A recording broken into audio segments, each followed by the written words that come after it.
Hey, it's Mark Ferguson with Invest for More, and I'm standing outside the bar I bought. Oh, it's been almost 2 years ago now, and it never really opened, never has had much going on with it. And we had another idea to start a business here.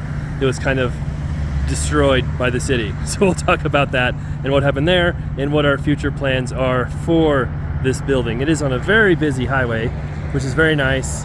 Great location for a commercial building. This is part of the parking lot, and there's a car repair place back there that's been using our lot, and I've just kind of been okay with it since we aren't using the building. But for the future purposes, we'd have all of this lot as well. And when I bought this bar, it was kind of set up as a running bar, but not open. It was right during COVID.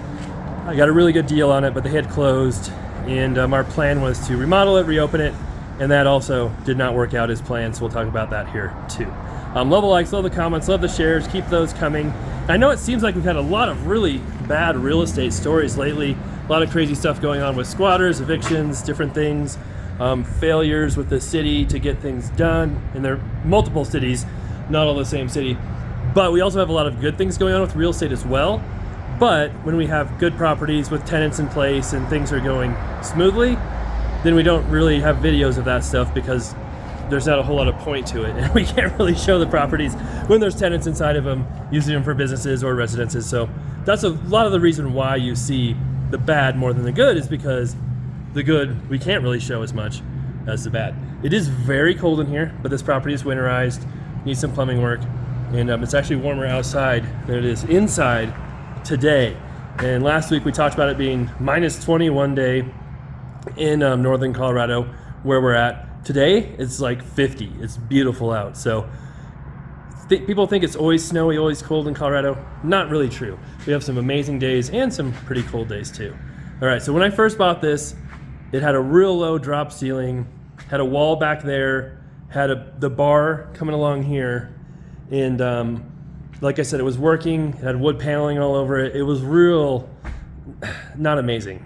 And we started taking stuff apart, and it was real dirty too. So everything kind of needed to be redone. But what happened was we changed the plan, decided we wanted to move the bar from back to the back area in order to get more seating room, more stuff going on out here. And when we did that, the city came back and said, oh, you guys are doing too many changes. You need to get engineers in here, do a full site plan review, architects in here, even though we had an architect already kind of working on it. And we're adding just so much money to the budget.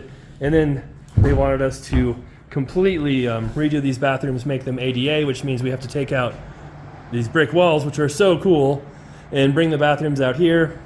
And so we rethought our plan to do that, and we're looking at other business uses once that happened. You can see, once we took off some of the wood paneling and different stuff, all the cool brick that was in here, and we think this used to be a gas station back in the day, a long, long time ago. You can see the old door that was covered up here. This is so cool. The old window that was covered up, and really neat building. So decided not to do a bar, had some other works in progress. And then the other bar, another bar in town, came up for sale. They contacted me, ended up buying that. That's been so-so as well. I don't technically run that bar because I can't, because I own a liquor store down the road that way. And in Colorado, you're not allowed to own a liquor store and a bar together. You can own multiple liquor stores, you can own multiple bars, but you can't own one of each. So someone else runs that bar. I kind of consult a little bit, but we'll see. I'm not sure what to do with that one either right now. And we have this building here. You can see we still have some old bar stuff, and we might be able to use this at the other bar at some point if we ever want to. The other bar is not real big though, so there's not a whole lot of room. But I had another idea for this, and that was to start a laundromat here, because there are no laundromats in this area. And so I had my plan drawn out. I talked to different companies, got quotes for machines, talked to the city, went through this whole process again to get a laundromat going. Had a couple of meetings, and this takes a long time, months and months and months to get these meetings going, to get all the information you need, to get the data, and met a few roadblocks that I thought we'd work through, but then a major one at the end, which we could not work through. And those roadblocks first were the cost of new machines and going to different companies. I think we're only planning to do like 10 to 20 machines, which is not much because it's not a big space. It's about 16 feet wide by 35 feet deep, I believe, something like that, in this building. And some of the quotes were like $180,000, $200,000 to get new machines for this setup. And I thought, wow, that's crazy. It's gonna be really hard to make that work, to make the money work when you figure the cost, the potential revenue, and not knowing for sure how well the business will do. Now I found some workarounds there, in that there were literally laundromats for sale that had extra machines, more machines than they were using, that I could buy a laundromat for cheaper, not with the business, not with the real estate, but buy the actual business of a laundromat. It had a lease somewhere. I could literally buy that laundromat for cheaper than the machines would cost me. I could get like 50 or maybe it's 80 machines or something crazy like that, and then keep that laundromat running, and then actually have enough machines to work this laundromat as well.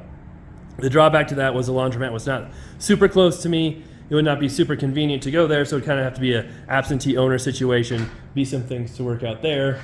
I don't know what that noise was. Probably more ghosts. But that was an option. And things were looking like, wow, things are kind of falling in place.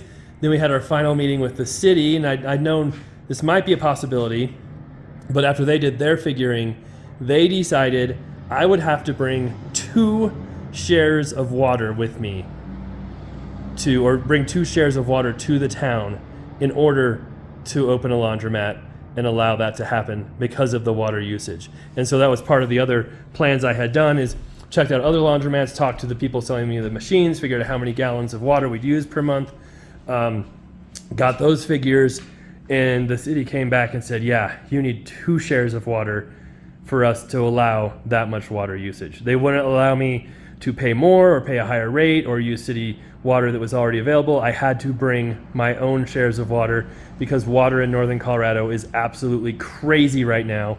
It's really hard to get a hold of. And so I looked for water. I tried to find some. There was none available in less than shares of or blocks of 100. You could buy a block of 100 shares of water, and that block was for sale for $7 million. So literally the water was selling for $70,000 a share, and you have to buy 100 of them to even get any. And that block sold recently for $7 million.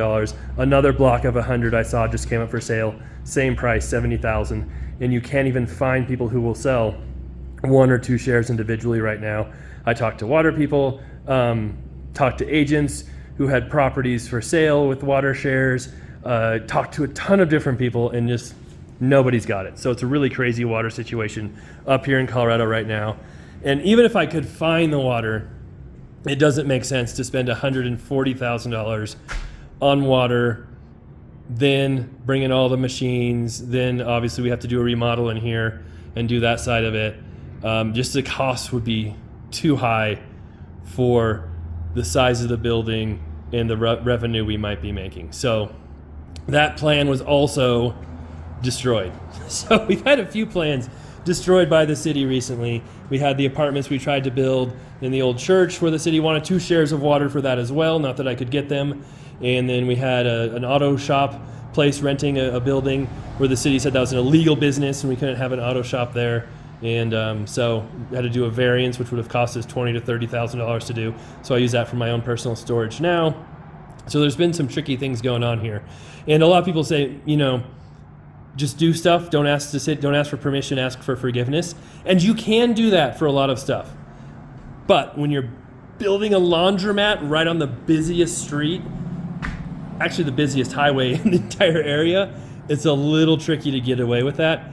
And the city's going to notice. So you can't just pretend it just popped up and was always here from the beginning. So the plans for this now, I actually had someone who wanted to buy it from me, and they wanted to start a bar here. But that makes it a little tricky because that would create direct competition for the other bar. So I wasn't sure I wanted to do that. maybe, maybe not. And then I had a coffee shop who might want to buy it, but I don't know how serious they are. Technically, it's not for sale yet, but I think I'll probably put it up for sale here pretty soon, just because our plans have not really worked out. And I'm not sure what else to do right here that would be fun for me and exciting for me. And I'm not sure how much more time I want to devote to that as well, because I've still got a whole lot of other things going on with the liquor store, the mini mart, the other, bar building we own, or other flips we have going, or other multifamily we have going, other commercial properties we have going, my office, all of that stuff. So that's what's going on right now.